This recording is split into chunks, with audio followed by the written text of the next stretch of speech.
WWE wants the validation. They want Hollywood to take them seriously as storytellers. But here's what Hollywood knows that WWE hopes you don't. You can't demand awards while denying royalties. You can't build billion-dollar empires on the backs of talent and pay them like carnies. This is about a 40-year system where WWE cherry picks what aspects of Hollywood to adopt: the red carpets, the Netflix deals, the Emmy campaigns, while refusing the one thing that actually matters: treating creative labor like it has value. WWE runs on a specific fuel: passion.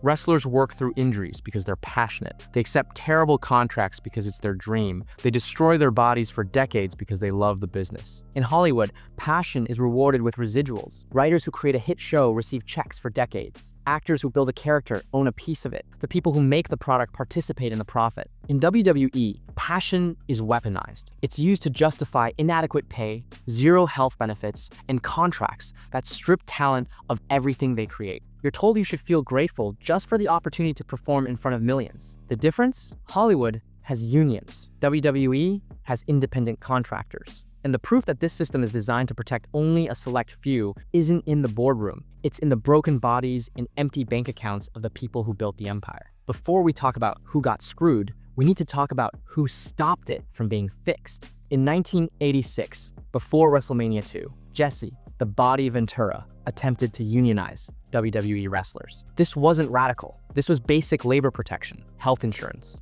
pensions, collective bargaining for better pay. The plan was simple: get enough wrestlers on board, threaten to walk out of WrestleMania 2, and force Vince McMahon to bring in federal union negotiators. McMahon couldn't legally stop it, but Hulk Hogan heard about it, and Hogan went straight to Vince. Vince called each wrestler individually and threatened their jobs if they showed up to the union meeting. Nobody showed up. Ventura was fired. Hulk Hogan made more money that night than everyone else combined, including Andre the Giant. Now you understand why Hogan didn't want a union. When you're the only one eating, you don't want to share the table. This pattern repeats. The top earners benefit from the exploitation. They don't advocate for change because change would mean sharing the pie. Paul Heyman makes millions as one of WWE's top talents. Roman Reigns makes millions as the company's top star. Triple H runs the company and holds equity stakes worth tens of millions. And instead of pushing for the labor protections that would help the undercard, the wrestlers who end up broke, injured, with nothing, they're demanding Emmys and calling it a blight when they don't get them. You can't demand WGA and SAG recognition while operating a system that strips talent of the protections those same guilds fought for. You can't have it both ways. Kamala, Jim Harris, one of the most recognizable characters of the 1980s and early 90s. He wrestled for years, drew crowds, and sold tickets. In 2011, his left leg was amputated due to diabetes. In 2012, his right leg followed. Jim Harris died in August 2020 after spending his final years building wooden chairs to make ends meet. Jake the Snake Roberts, one of the most psychologically compelling wrestlers in history. In 2012, Jake Roberts was financially distressed, weighed over 300 pounds, and had resumed abusing alcohol and drugs. He moved in with Diamond Dallas Page, who took him in rent-free. His shoulder surgery was crowdfunded by fans. Today,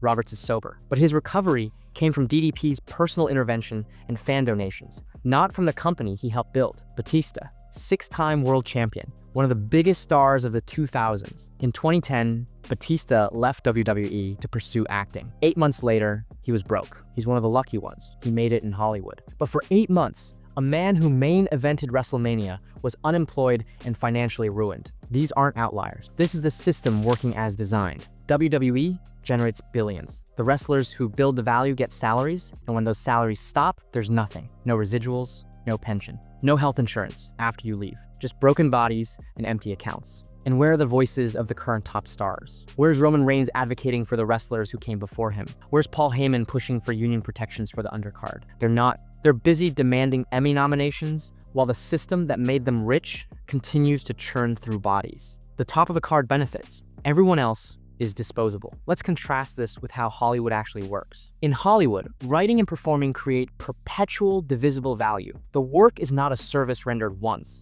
It's an asset that generates revenue over a long tail, and the creator is entitled to a share of that revenue stream. This is governed by unions: the Writers Guild of America, the Screen Actors Guild, and the Directors Guild. When a TV show airs, the writer receives their initial script fee. But every time that episode reruns on cable, streams on Netflix, airs internationally, or sells on DVD, the writer receives additional payment. If a show becomes a hit, these residuals compound over decades. Example, Seinfeld. The sitcom Seinfeld ended in May 1998, the same year the WWE Attitude Era was at its peak. Since then, Seinfeld has generated over $3 billion in syndication revenue alone. Add in streaming deals, and the number climbs higher. Even staff writers, people who wrote a single episode, still receive residual checks 25+ years later. This creates a middle class of writers who can sustain themselves between projects. A writer can work on one hit show and live off the residuals while developing their next project. This demographic does not exist in wrestling. WWE operates on a different legal framework. Under the work-for-hire doctrine,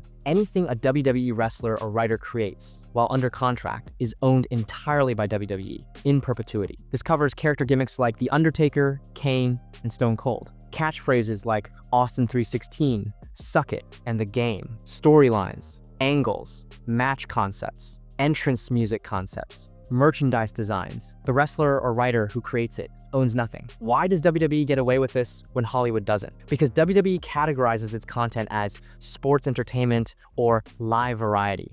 Wrestlers are classified as independent contractors, not employees. The result? WWE operates a non-union production that generates billions while avoiding the labor costs that every other major entertainment company pays. WWE has actively, consistently, and successfully resisted unionization for 40 years. And this system doesn't just grind down performers, it burns through the people writing for them too. Take Vince Russo, for example. Vince Russo is polarizing. You might hate his later WCW booking. You might think he's overrated. But imagine you're Francis Ford Coppola and someone says, "We didn't like Megalopolis, so we're not paying you for The Godfather anymore." That's not how it works in Hollywood. You get paid for the hits and the misses. You get paid for the work you did, regardless of what you did later. Vince Russo's WWE tenure was 1997 to 1999. Russo, along with Ed Ferrara, served as head writer during the Attitude Era. This wasn't a guy pitching ideas in a writer's room. Russo was essentially the showrunner of WWE's most profitable period. Russo implemented Crash TV, rapid-fire segments, edgy content, and most importantly, every wrestler on the roster had a storyline. Not just the main event, everyone. Raw defeated Nitro. PPV buy rates shattered records. The company went from financial crisis to unprecedented profitability, and Russo got a salary. That's it. Russo wrote the weekly segments, dialogue, and narrative arcs for years. Russo's rapid-fire, everyone has a storyline structure became the template for the entire Attitude Era and influenced WWE's format for years. Russo received approximately $350,000 in salary as a head writer. If he'd been treated like a showrunner, which he essentially was, he should have been earning at least $1 million for the same work. Russo is just one writer from one era. Now multiply that across 40 years of wrestlers and writers who built characters, created catchphrases, and wrote storylines that WWE still profits from today. The debt is incalculable. WWE wants the prestige of guild validation while maintaining the profit margins of non-union labor. It is structurally unlikely that guild members will vote to award a company that actively resists the labor protections they fought for. By keeping writers and wrestlers as disposable labor instead of stakeholders, WWE saves hundreds of millions while ensuring that only the McMahon family and their inner circle benefit from the industry's collective work. The top earners, Heyman, Reigns, and Triple H, make millions and demand Hollywood recognition. The undercard gets broken bodies and empty bank accounts. And nobody at the top pushes for change because change would mean sharing the table.